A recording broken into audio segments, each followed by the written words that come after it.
Hey guys, welcome back. I'm gonna play some more. I feel like I should talk a little more after last time. I know it was a major downer. And I still want to say a few things about the election and then just kind of put it aside for a while. Unless it makes sense to bring it up again, of course, but just wanted to try something a little more coherent.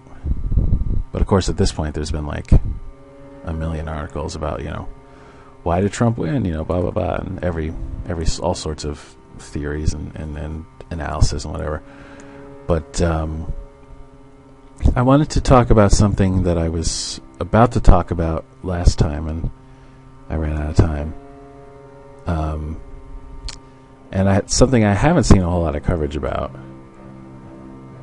And it's more of a warning to my fellow liberal-minded people. And that is, I think that we've gotten too confident in the power of satire. Because America has a pretty long honored tradition of political satire. And it's very active to this day. And there were so many of these, of these TV hosts,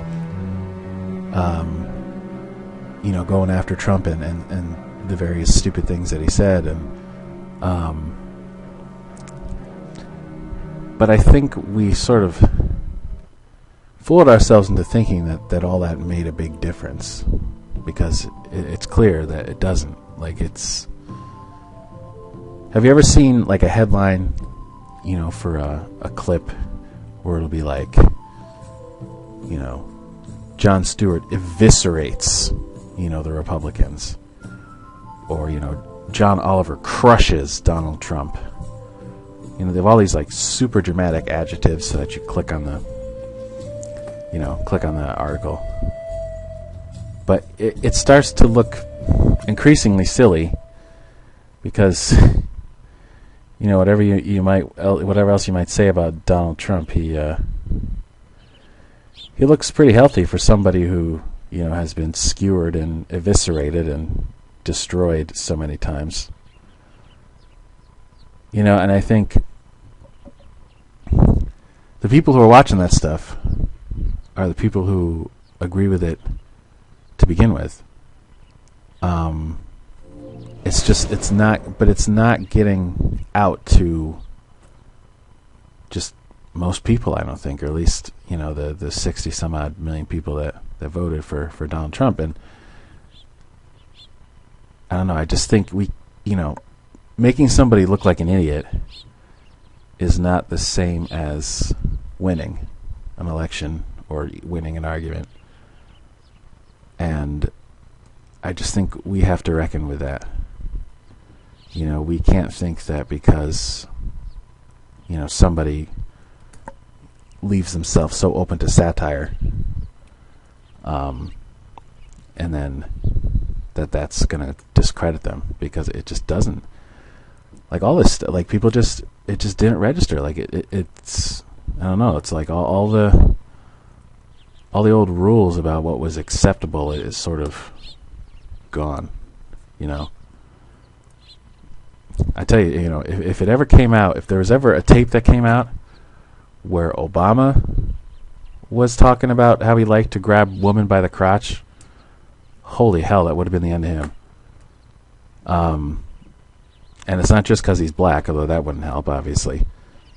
I don't know, that would have destroyed him. It would have destroyed anybody. It would have destroyed Mitt Romney if he wasn't already going to lose.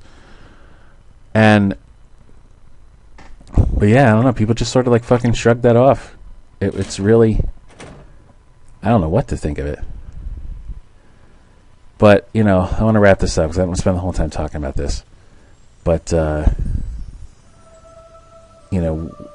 we have to, people like me who don't like this turn of events and would prefer the country not go further to the right than it already is. We have to re-examine, what we do. I mean, I appreciate satire. I'm glad it's out there, but we can't just assume that that's gonna change people's minds, because it's not. It's like we're not even living in the same culture as the other half of the country. And I'm not exactly sure what the solution is. But we'll have at least 4 years to think it over. Or maybe 2, but nobody votes in the goddamn midterm elections, even though they're important, so probably not much going to happen then. So anyway, that's it for now. That's my thing. Maybe we'll talk about this later, maybe not. But we're in a scene now where Cade is going over his history assignments. Oh, excuse me. Going over his history assignments with Stoic, and Stoic points out that what do you care? You're going to leave soon. But Cade says, no, I just want to know, just to have the knowledge. That's important to him. And it just shows what the monastery has brought out in him, the feelings. And this scene looked kind of troublesome on paper. It was just very long, very sort of dense with lore. I mean, it's really important, especially for Arc 5. A lot of stuff that happens in Arc 5 kind of calls back to stuff that gets said in this scene. So, Mark came up with a pretty cool idea of having Zala working on food in the background. And, so during the course of this whole long conversation, she's getting vegetables. You can see her, you hear her chopping them up. And then eventually she throws them in the pot and cooks them with her flame, which is kind of funny. She doesn't really need a fireplace, but I guess it's a handy place to hang a pot while it's cooking. And I'll mention the previous scene, since I was talking during it, where Stoic saw Cade and Gabriella and was really shocked that they were friends. And Cade had no idea that she was the one who attacked Stoic in Fort Drake, so kind of a funny realization for everybody. And this is sort of a bonus thing you can do. You don't have to do this. But you've been walking by this girl who's always in here drinking wine. In which, I don't know, I'm not sure what the legal age in Solest is, but I guess it must be on the young side because nobody's ever given her a hard time. But she's sort of only there because her parents want her to be, and she's not happy. And you have the opportunity to chat with her for a bit. And Cade puts sort of a devilish idea in her head. What are you talking about? That, the monastery is such a buttoned-up kind of place that it'd be fun to make a ruckus. And if you do this, you see her again in Artagil, and she has a bit of a humorous follow-up to that conversation. And we'll see that when the time comes. In the meantime, let's find Gabriella. There we are.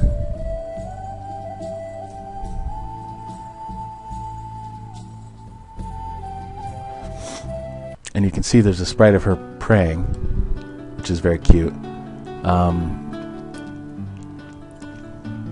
And it was Lunaria who made this praying sprite. She might have made the sprite, just for Gabriella's monastery clothes. I'm not sure if she made that one or if she just found that one and showed it to me.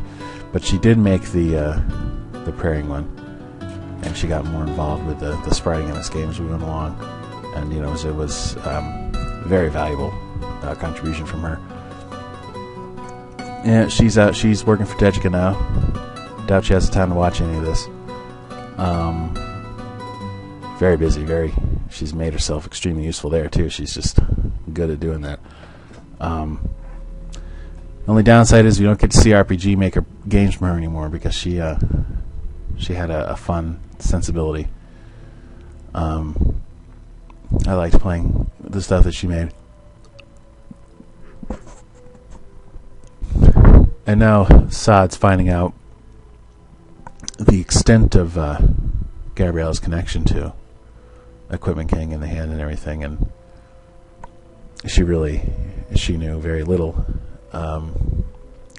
It was her father who initially spoke with Kovac about dealing with Stoic, and I'm not sure if Gabriel realized it was the same skeleton that he fought as a younger man. And you recall Stoic told that story when they first met.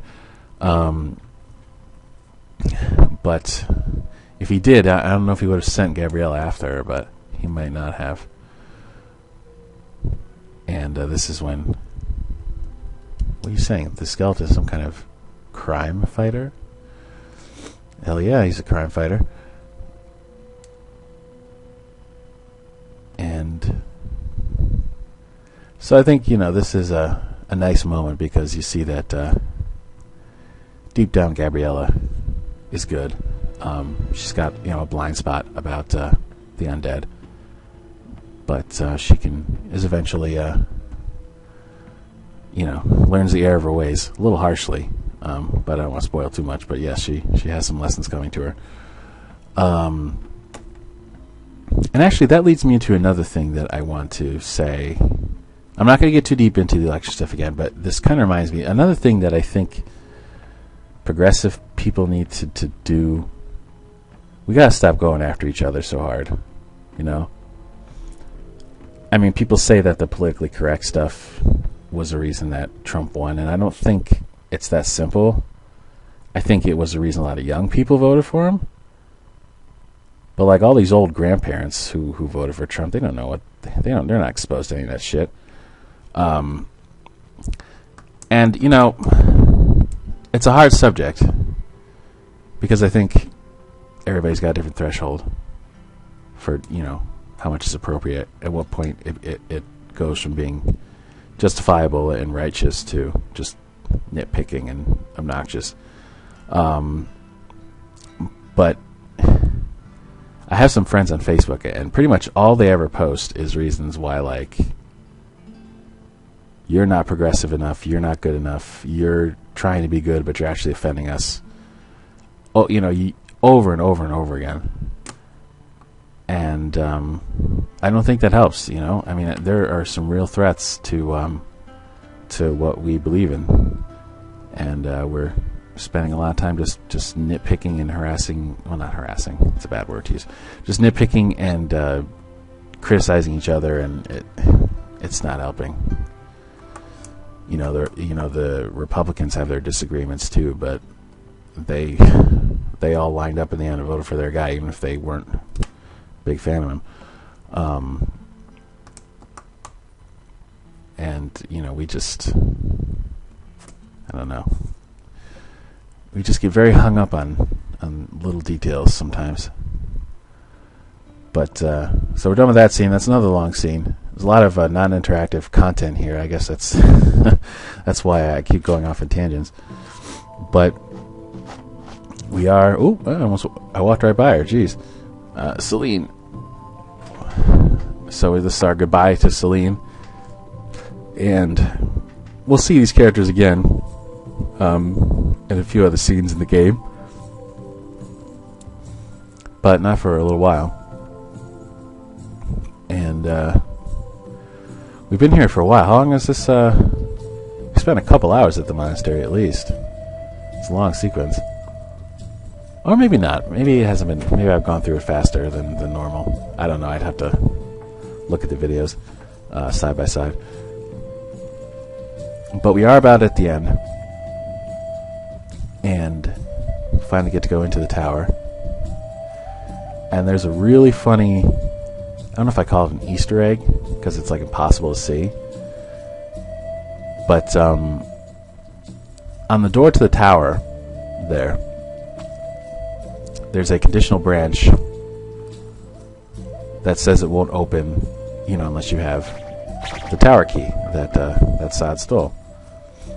And what's funny, and it's not totally necessary, because like you get the key as part of the story. It's not something you can miss. So I didn't see any scenario where a player would, get to this point in the game and not have the key.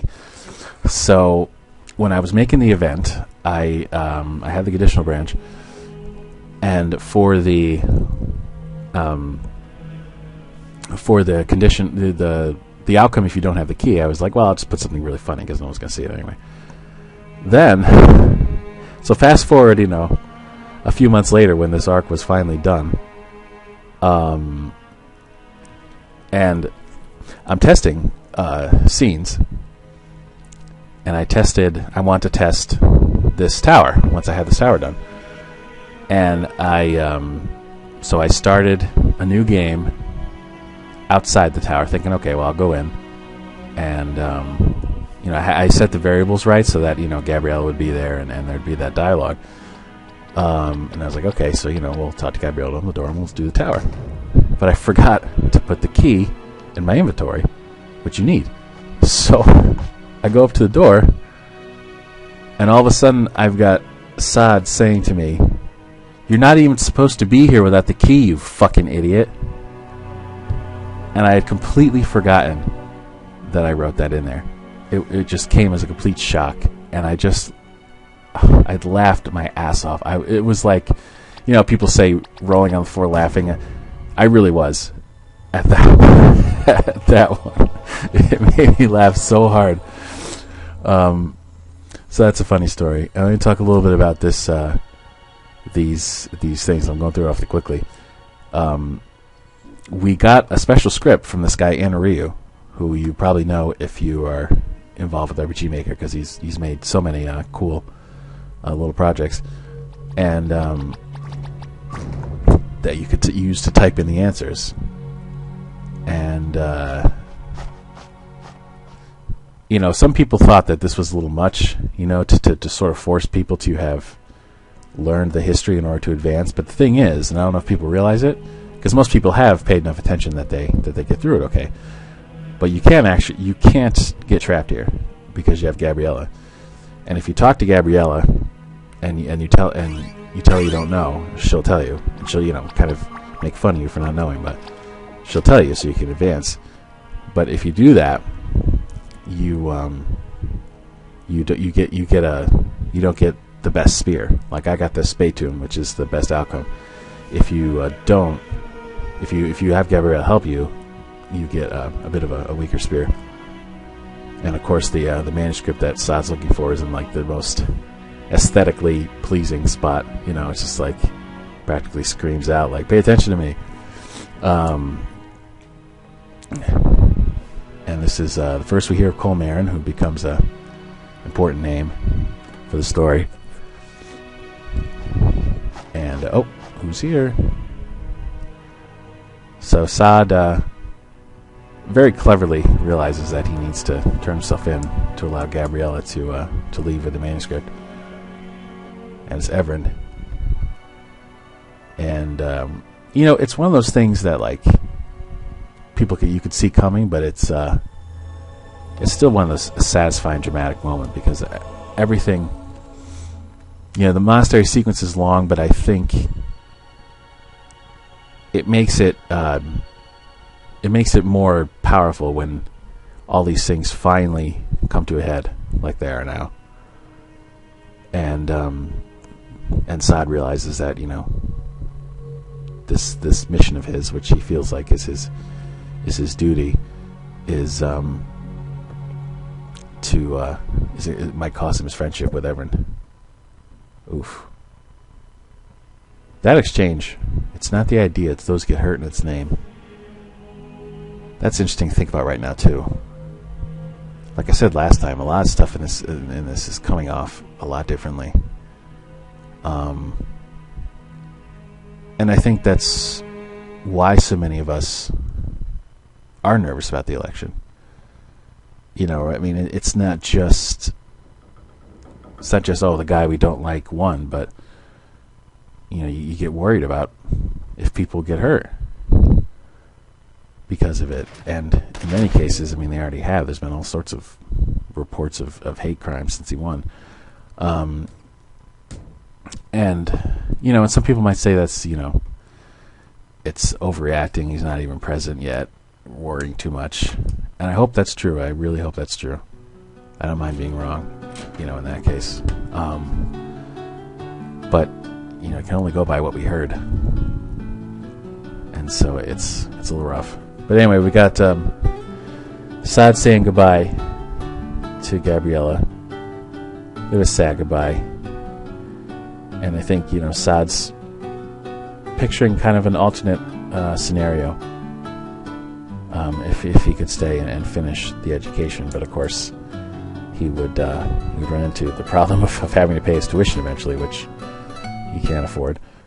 So that would probably bring it to an end in a different way.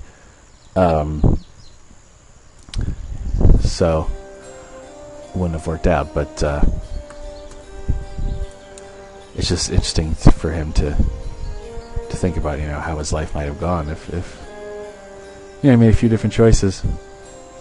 And I think, you know, that's a powerful thing to think about when you look back in your life. I mean, I don't do it as much now because I'm a father, and I wouldn't want to if I could change the past, I wouldn't want to change anything that might result in my kids not being born. So even bad things, you know, if they even had like a minor role in getting me to, you know, to where I am, then I don't think I'd want to change it. And so, but you know, Cade's a lot younger than me. I mean, he was already younger than me when we started this game, and now he's a lot younger than me. I'm older than half of the people on that carriage.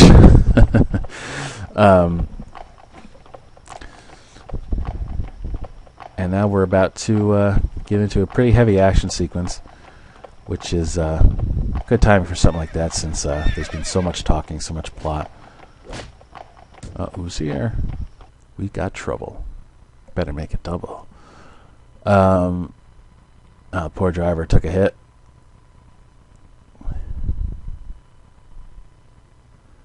And Cade realizes too late that they weren't the target. It was the manuscript.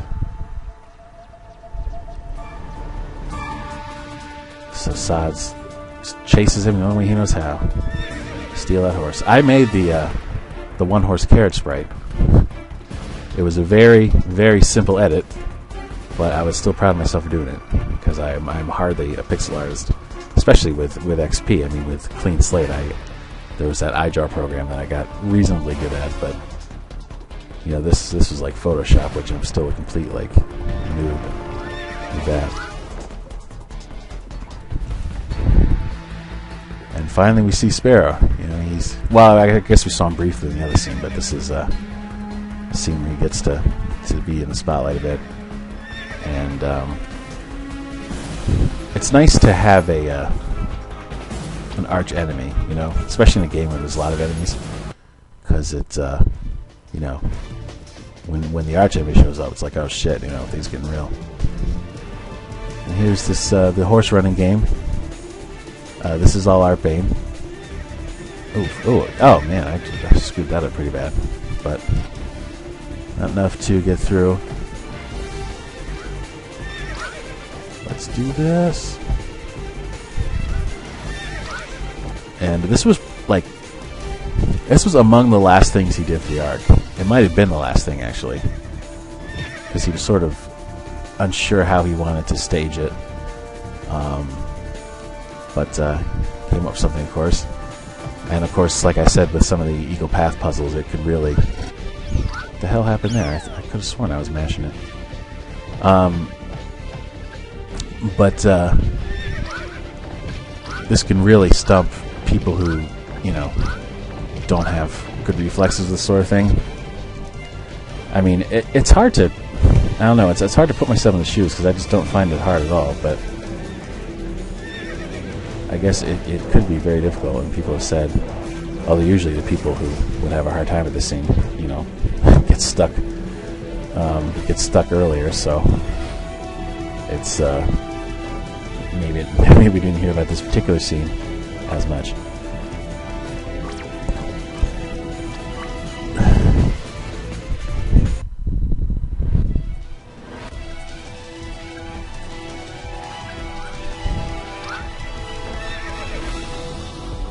So this is actually, this scene, because the scenery changes at the end, we couldn't use a scrolling background like we might have normally. So this is actually a super long map, because they're running on this track for like like 2 minutes almost, and so it's got to be long.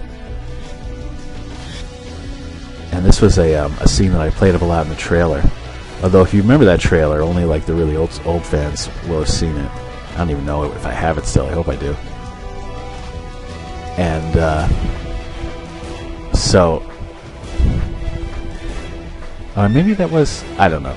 Maybe we did change maps. I might have misspoke. But this is a long map too, anyway. But I made a version of this clip right here with the waterfall that we use in the trailer, but like the mapping, you know, was a lot more detail in the mapping because it was a brief shot, and in a case like this where the scene is so long, it wouldn't have been worth it to, you know, overdo it with the trees and the, you know, flowers and stuff. It just would take forever.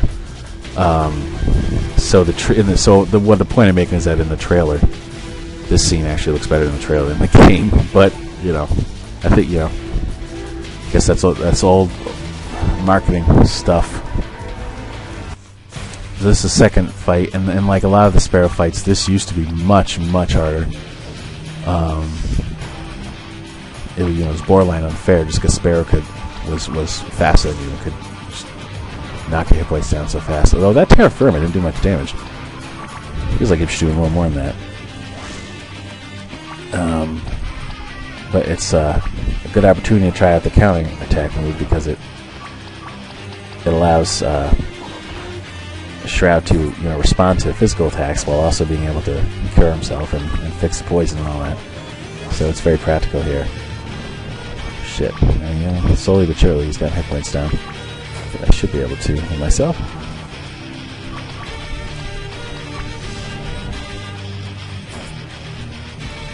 And it's funny, if you know who Sparrow is when you play this, it affects your strategy. And that's all I'll say for now, so I don't want to spoil it. But I think people who have played this know what I'm talking about. Alright, so let's see. Do we have time to...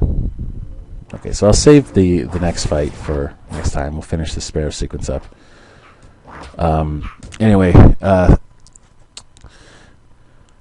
I'm going to thank you guys for indulging me while I talk politics. I needed to have a more coherent take on it. I just needed that chance. And now that I've had that, I hope that, you know, the next few entries will be just talking about the game with only passing references to what's happening as needed. Yeah, so we'll stop here, and next time we'll do the fight in, you know, back with Stoic and Finley. All right, thanks, guys. Talk to you later.